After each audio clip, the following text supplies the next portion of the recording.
It's not just something that's a bit different. This is a new medium. It's not what we've been traditionally doing. I think if we can turn learning into a hobby, I think people are going to really, really enjoy Engage. It's going to be extremely disruptive and exciting times ahead.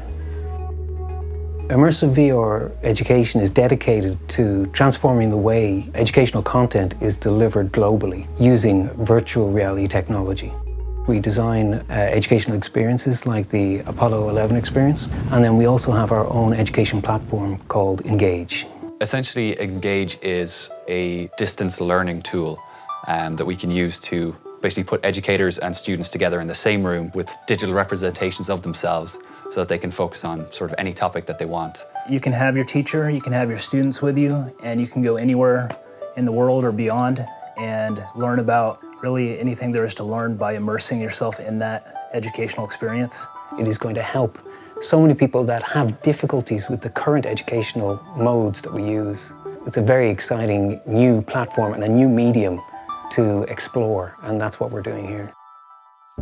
The first idea that pops into anyone's mind when they try the technology, they'd see it as an extension of the games industry. But actually, there's so much more potential for how it can be used. There's a lot of educational experiences you can have which involve some type of game.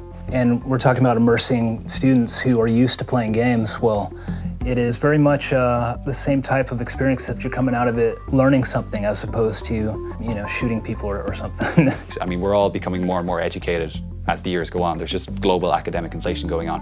But obviously we have a lot of challenges with that in the form that we can't necessarily create enough teachers to teach all the people who need teaching. What VR sort of allows us to do is bridge that gap and allow us to get bigger classrooms but with more intimate interactions between educators and students. It's totally different to a dry historical lecture. You feel like you're there. You feel like you're in the experience. You can transport your classroom to a different location or a different time and see some of these historical events as they happened. It's a world of your own creation, which is great for educational environments. You're not just limited to a diagram of what it's like on the space station. You can explore the space station and see exactly how things are put together. Do you feel a visceral kind of emotional reaction to what you're experiencing, which is fundamental to how we form memories? Oh my God! You learn a lot more doing a hobby than you do if you're like forced to sit down and read a book. The students are engaged the whole time, and what they take from it is memories, and that's how you get your brain to remember these things. Let's learn it by living it. Being able to use VR is a really vital technology of getting people involved, and it completely changes the way you learn things.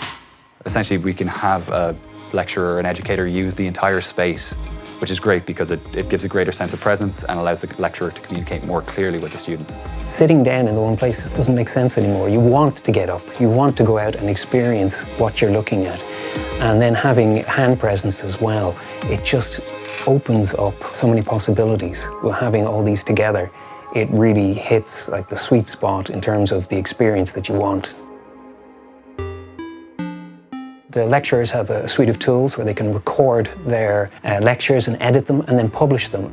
So moving forward, the way we want to use the platform is to allow educators to essentially put together a lesson with as much ease as they might put together a PowerPoint. And the idea is they can take their own library of immersive effects or the ones that we can provide and then put that into a single presentation or lecture and then show that to students as they go.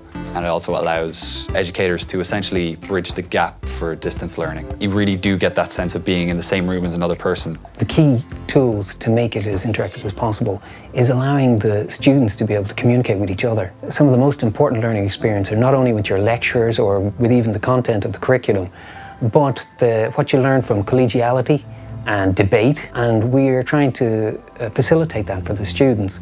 We don't see ourselves revolutionizing the industry of education overnight because education as an industry moves incredibly slowly. But what we do want to do is try and get into the distance learning programs to start off with and then gradually build up more and more rapport and more metrics to show that yes, this does work.